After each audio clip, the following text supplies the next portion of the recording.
Alrighty, let's do this. So, just an introduction. My name is Braden Weinheimer, and this is going to be my accessibility case study. So, for my case study, I wanted to interview my family that looks after my cousin Sean. In the case of Sean, he's nonverbal and he doesn't really communicate. So I interviewed his parents as they are his caretaker. So Sean's background. My cousin Sean is 24 years old. He was born very premature. Um, he went to the Tennessee School for the Blind for about 13 years. He grew up and is still cared for in a loving family on a farm. So, some challenges that Sean faces. Sean was born very premature and he weighed only 13 ounces when he was born, and this caused very severe developmental delay. Sean is nonverbal and he is very limited in communication, with only a few hand gestures that he has come up with himself. He has some non-developed veins in his limbs and heart that cause very poor circulation. Talking to his parents, his caretakers, they told me that it was a main vein in his that connects his heart to his legs, and it's the vein that allows the blood flow to come from his legs and go back to his heart. And because that vein collapsed when he was young, and with whatever surgeries he did when they were trying to help him out being premature, he no longer was able to have that functioning vein. Due to that, his whole body has a bunch of varicose veins where the blood is still trying to make it back to his heart, but it's trying to take all the little veins along the side, and that has caused those veins to expand and turn into varicose veins. And due to this lack of regular circulation, he has really bad swelling in his legs. He also has very poor eyesight. I believe he's mostly blind, except for things that are really, really close to his face. As he's gotten older, they mentioned that Sean seems to get tired faster and more often than he used to. He'll take lots of naps and he'll have to sit down and rest. Whereas when he was younger, he was always running around and always just going and going and going, full of energy. And it's a thought that as his body has grown bigger, his poor and limiting circulation has stayed the same, causing him to need to rest and recover more. So a typical day for Sean, he gets up around 5 or 5:30 in the morning and he eats a big bowl of oatmeal. About 3 or 4 days a week, he has a personal assistant that feeds him at 9 in the morning a second time and takes him out to museums, zoos, pumpkin patches, just takes him out to go do fun things and help keep him off his phone, as we'll discuss later. Just to try to help keep him busy, and as well, this caretaker will take care of his needs. In the evening, he will have another meal and then go to bed.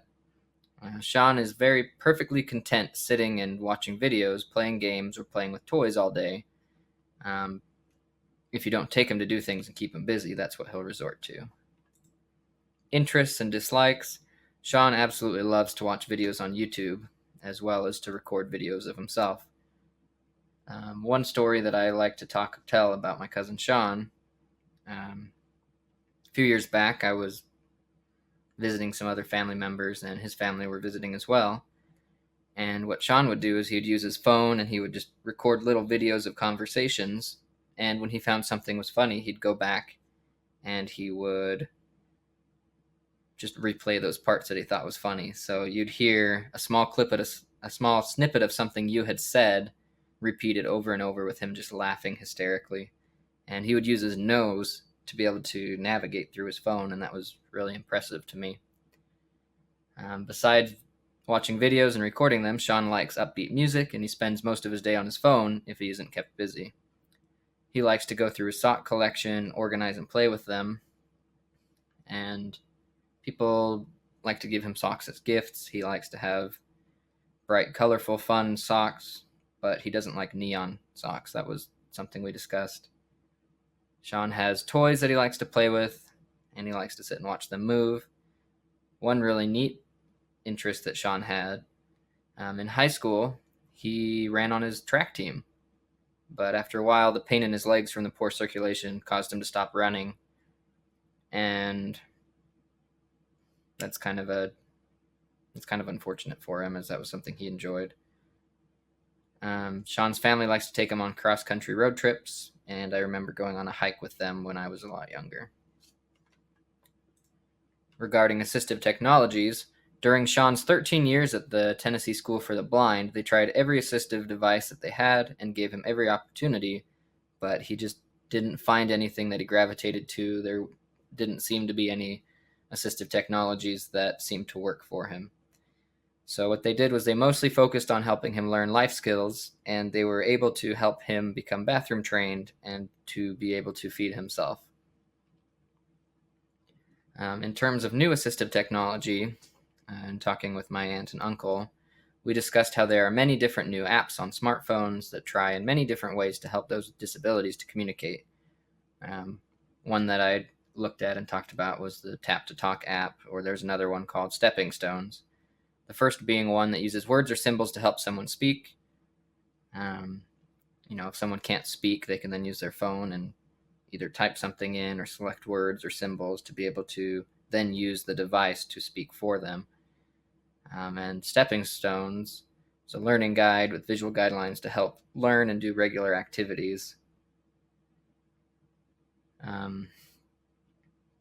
Things like, here's the steps on how to make toast, or to maybe make your bed or clean something. And many of these apps are free. All they require is a phone, and they'd be really easy to see if they're effective based on if he'd be able to communicate easier or to learn new skills. If he was able to make toast or make his bed, that would be fantastic. But due to Sean's specific challenges, they have tried different app assistive technology as well, and none of them have worked for him. It's really hard. They can't find things that he can really gravitate to that help him deal with a lot of his challenges. And instead of the apps, he would just prefer to watch videos on his phone, and that's what he would do instead. So that's my brief overview and discussion on my interview I had with my aunt and uncle, who are Sean's caretakers. And just growing up, I've always seen that they did their best to take care of him, and as open and able as Sean was to communicate, he seemed happy with what he was doing, and we always like having him around. So he lives a simple life, but due to the simplicity, he's able to keep himself happy. So there is my project. Alrighty, thanks. How do I stop?